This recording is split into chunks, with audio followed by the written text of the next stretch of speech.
Hi guys, I'm back, and I have resined some tiles. Some of them I did yesterday, some of them I did a week or two ago, and I just wanted to show them to you, show you how they turned out. Pretty cool, nice and shiny. That was one that was, I didn't like the negative space to begin with, but it really, since it was so busy down here, I left it and it really turned out, I don't know, it's pretty cool in my opinion. Look at the details. See if I can focus that close. No, not quite that close. But you can kind of see how pretty that is. I mean, look what the paint does. I'm sorry I'm shaking. It's like my heartbeat you're seeing. But look at those. Aren't they beautiful? Anyhow, okay, so that was sort of like a set right there that I did all the same color palette. And these were pouring the paint on the tile and then pouring resin over the painted tile. These right here, obviously you can see how different they are. This was just something I tried the other day. I just mixed some paint into my resin and then poured it over the tile. And these were just little dirty pours, little flip cups. Nothing real special, but the paint is kind of almost a grainy looking. It looks almost watercolor to me. So I like this too. I'll probably do some more of these. They're just gentle and subtle and calming. They're not so active, you know, like those are over here. And then these three right here, these were some interesting. This was the first time I had mixed paint with the resin, but to thin out my paint I poured floetrol in it. Floetrol and resin do not make a happy couple. So right now you can kind of see how in the reflection how it's kind of lumpy. It's still pretty smooth. I mean, you can feel it. It's real slick, but the texture in there is not from air bubbles or dust. It is from the texture of the painted tile. It was very sandy feeling because of the mixture of the floetrol in the resin, I believe. And it took like a week to set, the resin did, which normally it takes like a day. So, but you know, they turned out kind of cool. I wish I had done 4 of them because then I'd have a coaster set. But, you know, obviously not anything like that. And that's the exact same technique, except this one has the resin and floetrol mixed in, and this is just floetrol and paint and then resin on top of the dried. So, and there's another set right there. There's 3 of them. The 4th one is yet to be resined because I ran out of resin yesterday. And there's one I did. It has a silicone in it, but as you can see, it's a pretty smooth surface there. The only problem is on, let's see, one of these little edges here. The resin did not stick to one of the edges, so I am going to have to go back, and there it is right there. Let's see if you can see it. It won't focus real well, but there you go. You can kind of see that, how it's kind of dull right there on that little. So I have to go back and just add a hint of resin to that. And then this one right here was where I had paint on the newspaper, and I smushed it into and flipped it up, and that was the pattern that it got. So it has silicone in it as well, but as you can see, it did not. Oh, there's one tiny little dent right there. But as you can see, pretty much it did not disturb the resin. So, so yeah, those are the coasters. These 3 I think would make kind of like a cool triptych. Maybe hang them like one on top of the other. I don't know. But they're pretty neat. But you can kind of see the difference between if you want to mix your resin into the paint and then pour it on, you get sort of a, I got sort of a watercolory. I've seen other people, you know, if you use more expensive paint, your paint's going to be a little more dense. But I like this sort of watercolor effect. But doing just a pour on the tile and then resining, I'm not even sure that's a word, pouring resin over it works awesome. So As you can see, I have a rolling pin over there. That's our pour colors for today, and that is our experiment for today. I'll be right back.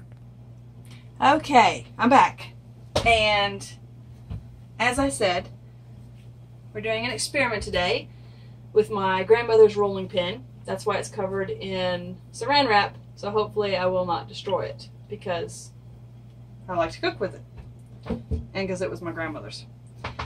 So we are using 5 colors plus white. The experiment is we are going to flip cup on the canvas and then sort of drag it along this way as I pick it up. So the paint will come this way. And then pour some white over here, take the rolling pin, roll it across, and see what happens. It might be too heavy, it might shove all the paint off, and there might not be much left over here, and I might have to tilt it back. I don't really know what's going to happen. Let me go through the colors real quick for you. The one time I did not go through the colors, somebody asked me what the colors were, and I had to go back and do some research to figure out what all the colors were. So, not making that mistake again. We're using all apple barrel paints today just because it's an experiment. Just wanted to see what happens. Apple barrel, this is honeysuckle pink. We're using, of course, the wild iris because I love it and it works great. Cameo pink, never used this one before. Basic turquoise. And lime sherbet. And then the white is the Artist Loft titanium white. It's the thick stuff. So it's not the floetrol, it's just the regular. And I've saved a little bit of paint off to the side where I will not put silicone in because I want to do either another canvas or some more tiles without silicone. Now I'm just dropping some silicone, 1 drop. It's an accident if I get more than 1 drop in any of those colors. The white I put, 3 or 4 drops in. Move my silicone out of the way so it doesn't spill. Mix my silicone in real quick, and then we will get on with this little experiment.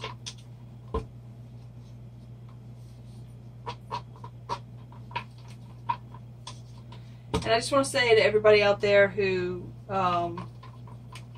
says hi to my kids and always has such lovely comments, thank y'all for that.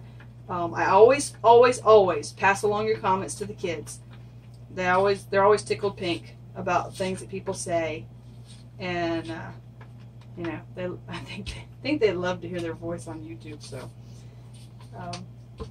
I hope y'all enjoy listening to my kids because we have a lot of fun. I think my channel is more about just having fun, experimenting, than pretty much anything else. Try not to get too serious around here. You know me, a lot of my experiments don't go real well, so try and keep a little lighthearted about that. Alright, so let's get a pour cup. Ooh, I hope I'm not in the frame there. I'm sorry if I am. Alright, we're going to do, don't think it really much matters.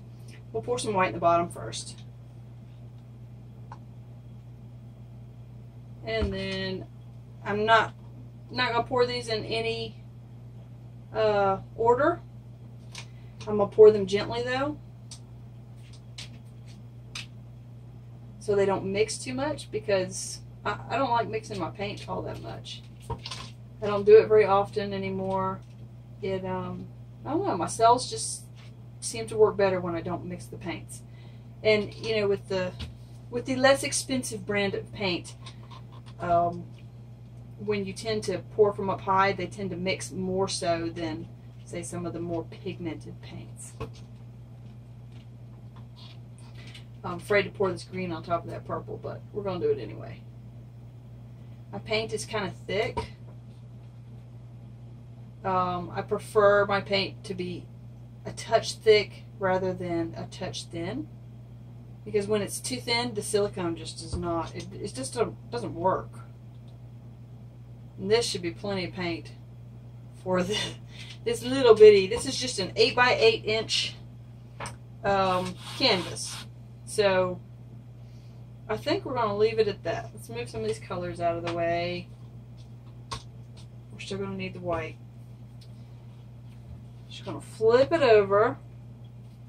Let it sit for a minute while I'm putting some white on this side.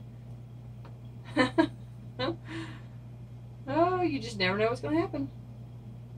Run it off a little bit off the edge. There we go. I kind of want it to come down, so I don't want it to go. I'm a little afraid it's going to go off that side. There we go. Whoa! Oh, look at those cells already. That is crazy. Look at that. Now I'm not even wanting to rolling pin over it, but we know what colors we've used. So, you know, we can... Oh my gosh, gorgeous. Okay. Look, they're all going off that side. It's like the white's pulling it off that side. Okay, we better hurry up and do this here. Okay. Oh no, we're just going to tilt it like this. Whoa! Look at that rolling pin. And look at my beautiful newspaper. All the paint is right there. But look at that. I'm sorry. I'm just, you know, sometimes, you know, what the paint does kind of tickles me. We need a little more white in here because I can kind of see a little bit of the canvas. But I'm not going to do another thing to it other than just add a little white. Oh, I hate to set this rolling pin down. The rolling pin is gorgeous as well. I'm going to leave it there. Get a little more white in here just to sort of fill in here. And this should flatten out nicely once, you know, once it dries. Oh my goodness. That I totally didn't expect. That's like a swipe. That's pretty cool. And I'm terrible at swipes, so, you know, y'all know how bad I am at swipes. I don't do them very often because I suck at the swipes. I see some white canvas here, so I just want to kind of go over that without disturbing the sort of... And I can see the canvas along here, unfortunately, so I feel like I need to put something on there. But, oh man, I don't want to upset it, but I can see canvas right there. So I'm going to have to think about this for just a second. Let's get a little more white right there. You can kind of see the white through there. And I don't know what it's doing on the other side. I can't see it. So, oh man, I don't want to disturb this at all. But you see canvas right there and right over there because obviously the rolling pin caught the edges harder than it did the center of the canvas. So that's a tough one. I can either like do a little pour across there. Dang. Or I could take the palette knife and see if I can scrape some of this off because there's so much on the paper.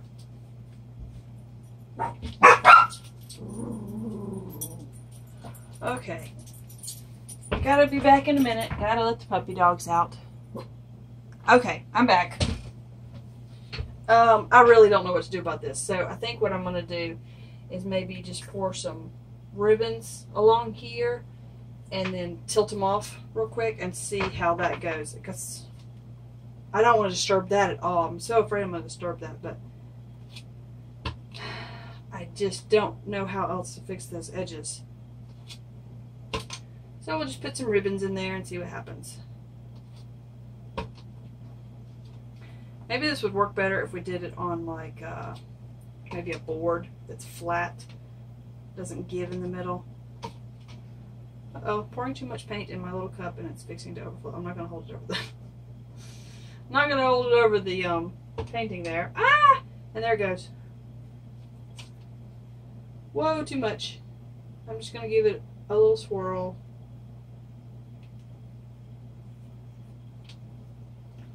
And then we're going to go from here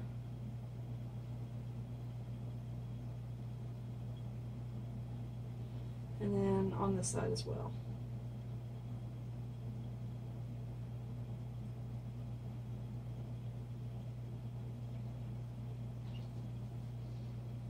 Yeah, I know, it's not cool like it was. No, no, no, no, no, no, no.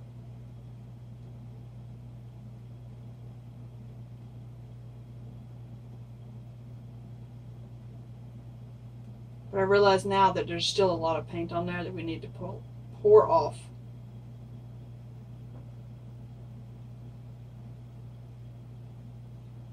Well, that's interesting.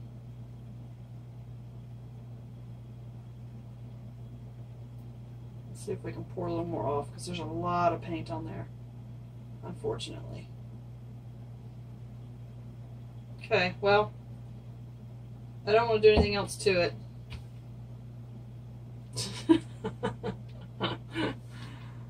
It was a cool experiment. Let's torch it and see what happens. Maybe because this it's kind of boring over here.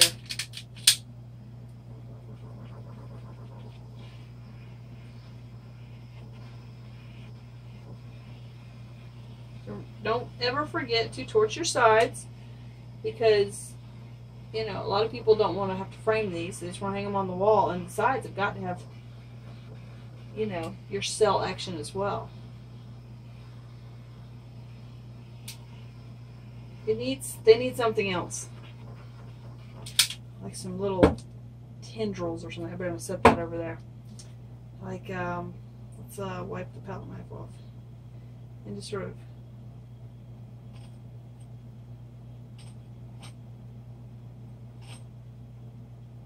I don't think that's thick enough.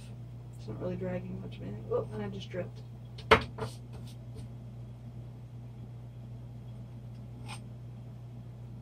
Something to make it a little more interesting.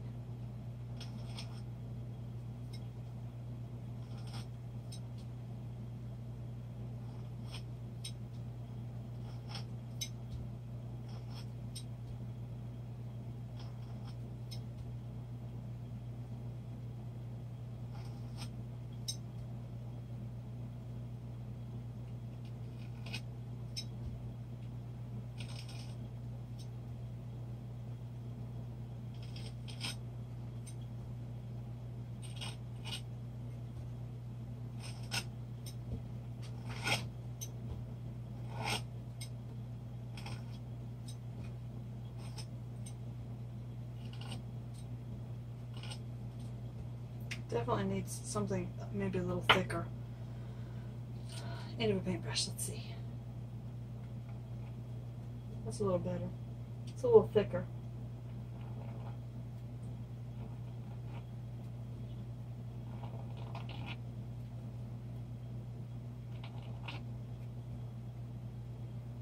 Just wiping it off as I go. That's a little better, a little thick one.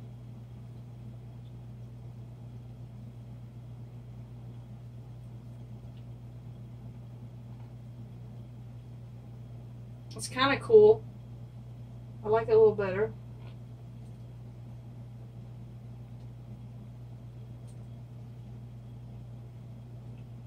It's kind of hard to tell where to go with that. I don't know, it's kind of cool. I don't like the way this white line goes through here, so I'm just going to sort of swirl it, see if we can get it to go away. There we go.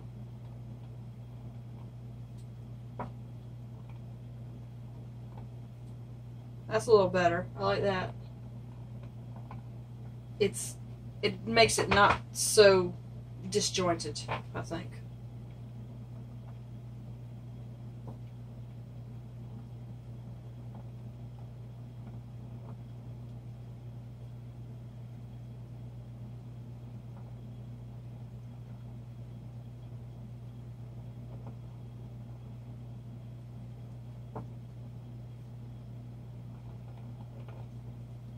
There we go. That's looking kind of neat, I think. I'm sorry I'm getting quiet when I start fussing with things. Alright, that needs to be fixed right there. There we go. That's better if you kind of use like the side of the paintbrush. It's kind of, it kind of pulls a little more paint.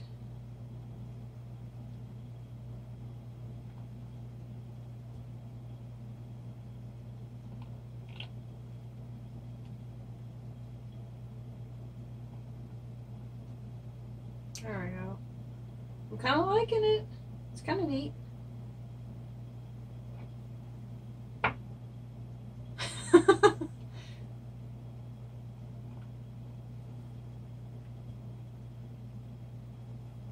That, I don't know. Okay. I'm leaving it. Looks kind of cool. Let's torch it one more time. Make sure there's no air bubbles.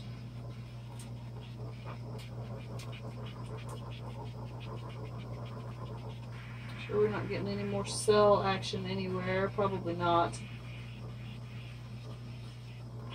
Alright. That's it. Okay, so experiment with the rolling pin. Kind of works neat. Kind of works like a swipe. It leaves a pretty cool pattern on my rolling pin, which hopefully I can get that off without leaving any paint on the rolling pin. And there's beautiful, you know, there's some beautiful work along here. So that turned out kind of neat. Let me get you down so you can see it a little closer. All right, you can see all the pretty going on here. That's kind of where I drug my paintbrush through to sort of blend sort of the side with the middle. Add some little tendrils in there. And that right there in the center is where I dripped, but hopefully nobody will ever notice that. And there's the other corner where we did ribbons and sort of blended it in. I think it actually blended pretty cool. I'm liking it. I'm gonna leave it, that's for sure. And yeah, thanks everybody for all my subscribers, everyone that supports me by leaving lovely comments and hitting that like button when you watch my video. It's greatly appreciated. Yeah.